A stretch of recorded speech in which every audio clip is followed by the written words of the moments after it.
Good morning mga tugang. Ayan, kain po tayo, kain. Sinangag, smashed potato, tsaka longganisa. Ayan, oh, may sili pa, oh. Sinamahan ko ng sili sa pagluto ng longganisa. Medyo may anghang yan mga tugang. Ayan, oh.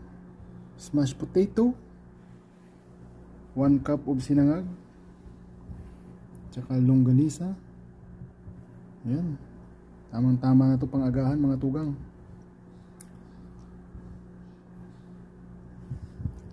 Sarap nito. Solved na naman ang agahan ni Katugang ka-59 kabarangay. Ayan,